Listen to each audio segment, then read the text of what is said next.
الرحمن الرحیم لا یحب اللہ الجہر بالسوء من القول الا من ظلم وکان اللہ سمیعا علیم۔ میں اپنے معزز صحافی بھائیوں کا بہت شکر گزار ہوں وہ میری چند گزارشات اور معروضات کو سننے کے لیے یہاں پہ تشریف لائے ہیں۔ پاکستان کے تمام دوست احباب صحافی میرے کیریئر سے اچھی طرح آگاہ ہے۔ میں خود بھی اللہ تبارک و تعالیٰ کے فضل و کرم سے جہاں پر دین کا معمولی تھا طالب علم اور سیاست کرنا تھا کارکن،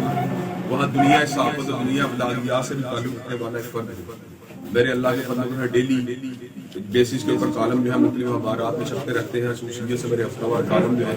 وہ دنیا اخبار میں نشر ہوتے رہتے ہیں۔ میں ایک دو باتیں قضیے سے پہلے آپ کے سامنے واضح کرنا چاہتا ہوں۔ اس قضیے کے دونوں فریق،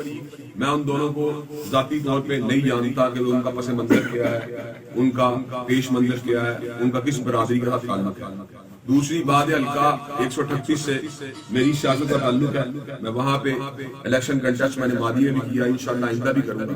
سر 10 حلقہ 139 کے اندر میرا کوئی سیاسی مفاد نہیں، جس کے لیے میں یہاں پہ آیا ہوں میرا کوئی سیاسی مفاد نہیں۔ میں یہ بات اس لیے کلیئر کر رہا ہوں، کئی مرتبہ لوگوں کے یہ بات آ جاتی ہے کہ شاید میں یہاں پہ اس لیے آیا ہوں کہ میں کسی ایک پارٹی کی سپورٹ کو حاصل کرنا چاہتا ہوں یا کسی ایک پارٹی کی مخالفت کرنا چاہتا ہوں۔ ایسی بات نہیں ہے۔ اللہ تعالیٰ کے فضل و کرم سے ملک میں جہاں کہیں بھی کوئی ظلم کی بات ہوتی ہے وہاں پہ پہنچنا میں اپنی جماعتی ذمہ داری بھی سمجھتا ہوں، سیاسی ذمہ داری بھی سمجھتا ہوں، دینی ذمہ داری بھی سمجھتا ہوں۔ قاری حلیل الرحمان صاحب کے ساتھ واقعہ رونما ہوا، ان کے بیٹے کو شہید کیا گیا، قاری سمیع الرحمان کو الحمدللہ اس کا کیس لڑا اس کا، اور اللہ تعالیٰ کے فضل و کرم سے مجھے اس بات کی کبھی امید ہے کہ اس کیس کے اندر جو ہے مجرم جو ہے اس کو سزائے موت جو ہے اس کو ہو۔ پچھلے دنوں کے اندر یہاں پر حجرہ شاہ مکین کے اندر ایک معصوم بچی کا ریپ کر کے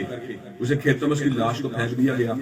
میں نے اس موقع اس کو اپنی بچی سمجھتے ہوئے وہاں پر پہنچا، ان کے گھر والوں نے تربیت کی، اس کیس کو اٹھانے کی کوشش کی۔ میں نے ڈیرہ غازی خان میں بھی ہونے والے ظلم کے علاوہ بات کو اٹھایا۔ الہ آباد کے ساتھ ہمارا دینی تعلق بھی ہے اور ایک انسانی رشتے کے ناطے میں اگر یہاں پر پہنچا ہوں تو ذاتی مفاد کے لیے نہیں پہنچا، نہ کہ سیاسی مفاد کے لیے پہنچا ہوں، خالصتاً انسانی اور اسلامی بنیاد پر پہنچا ہوں۔ مجھے نہیں پتا کہ جو مظلوم پارٹی ان کا کس پارٹی سے تعلق ہے یا جو ضارب ہے ان کا کس پارٹی سے تعلق ہے۔ میں صرف یہ بات جانتا ہوں کہ ہم نے ایک بچے کا استحصال دیکھا ہے، اس کی فوٹیج دیکھی ہے، اس کا سر کی ہڈی کو توڑا گیا ہے، اس کا خون بہایا گیا ہے۔ تو میں یہ بات سمجھتا ہوں جس نے بھی یہ جو سیاہ کاروائی کی ہے ہم اس کی مذمت کرتے ہیں، اور ہم یہ بات سمجھتے ہیں کہ اس ملک کے اندر عدل، انصاف اور اسلام کا دورہ ہونا چاہیے، اور اس ملک کے اندر جو ظالم ہے اس کو کیفر کردار تک پہنچانا چاہیے۔ نہ میں جج ہوں، نہ میں انویسٹیگیشن افسر ہوں، لیکن اللہ تعالیٰ کے فضل و کرم سے کمزور لوگوں کا سٹیک ہولڈر اس ملک کے اندر جہاں پر بھی کوئی کمزور آدمی ہوگا اس کی حمایت کرنا میں نے اپنے اللہ کے فضل و کرم سے میرے اور میرے ساتھیوں میں ذمہ لیا ہوا ہے، اور انشاءاللہ ہم مظلوم کی بات کریں گے۔ ہم نے اس کیس کو اجاگر کیا دو بنیادوں کے اوپر، ایک اجاگر کیا اللہ تبارک و تعالیٰ کی رضا کے حصول کے لیے، دوسرا اجاگر کیا انسانی ہمدردی بنا اور رشتہ اخوت کے لحاظ سے ہمارے بھائی ہیں۔ ہم یہ بات سمجھتے ہیں کہ ملک کے اندر جہاں کہیں بھی ظلم ہوتا ہے اس کی بہت بڑی وجہ انانیت ہوتی ہے، حد سے زیادہ اپنے آپ کو بڑا سمجھنا، دوسروں کو حقیر جاننا، یا اس کو تربیت کی کمی ہوتی ہے، جاہلیت ہوتی ہے۔ تو میں یہ بات سمجھتا ہوں ایسے لوگوں کی جو ہے نا احتساب ہونا بڑا ضروری ہے تاکہ معاشرے کے اندر سے ظلم کا خاتمہ ہو سکے۔ اگر مظلوم کے لواحقین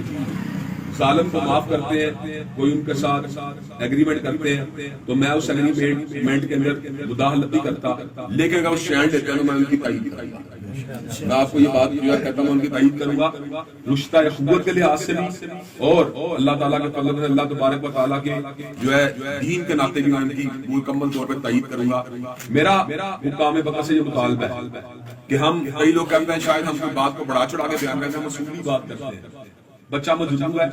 سب کو نظر ضرب لگی ہے، اس میں کوئی ڈکیتی کی بات نہیں ہے، خون نکلا ہے، ہڈی ٹوٹی ہے، کوئی ڈکیتی کی بات نہیں۔ تو ہم یہ بات سمجھتے ہیں کہ جن لوگوں نے یہ ظلم کیا ان کا احتساب ہونا چاہیے اور انہیں قرار باقی سزا ملنی چاہیے، تاکہ آئندہ کے بعد ظالم دور میں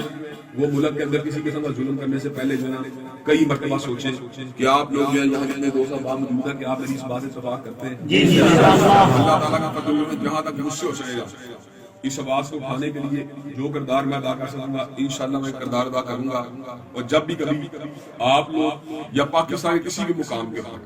پاکستان بھر سے لوگ تبلیغی سیاسی جلسوں کے لیے دعوت دیتے رہتے ہیں، لیکن میں کئی دعوتوں کو اپنی مصروفیت میں جو ہے انکار کر دیتا ہوں، لیکن جہاں مظلوم کا مسئلہ ہوتا ہے اللہ تعالیٰ کے فضل سے کوئی دعوت نہ بھی دینا خود وہاں پہنچ جاتا ہوں. یہ میں نے اپنے گھر کا سلوک جو ہے نا بنایا. ہم یہ بات سمجھتے ہیں کہ ہم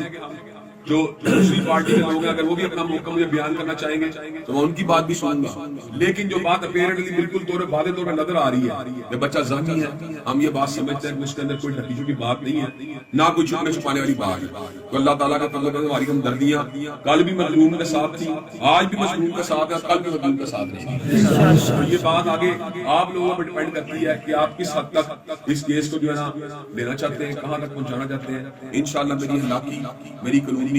میری اخلاقی، میری جذباتی مدد آپ کے ساتھ ہے. اور میں یہ بات سمجھتا ہوں کہ ہم حکمرانان وقت مطالبہ کرتے ہیں کہ اس قسم کے کیسوں کو جلدی نپٹایا جائے اور اس طرح کے واقعات کو ملتوی نہ کیا جائے تاکہ ملک سے ظلم اور بربریت کا خاتمہ ہو سکے. جزاک اللہ. علامہ صاحب ہمارا یہ سوال ہے کہ یہ ضلع قصور میں پہلے قصور میں زینب کی بچی کا واقعہ پیش آیا، اس کے بعد چونیا میں واقعہ پیش آیا، ابھی یہ کھڑیاں میں پیش ہے، اس کے بعد یہ ابھی چونیا میں آ گیا. چونیا میں کل ایک شخص نے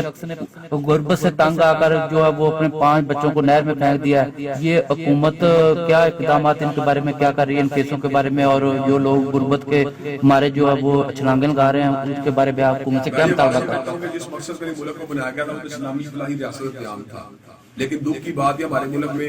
اس حد تک برادری اور پارٹیزم بڑھ چکا ہے کہ اس کے اندر ہم لیگ پولنگ کا شکار ہو چکے ہیں. آج بھی اگر یہاں پر اسلامی فلاحی نظام قائم کر دیا جائے، زکوٰۃ عشر کے نظام کو اس ملک میں رائج کر دیا جائے تو اللہ تعالیٰ کے فضل و ملک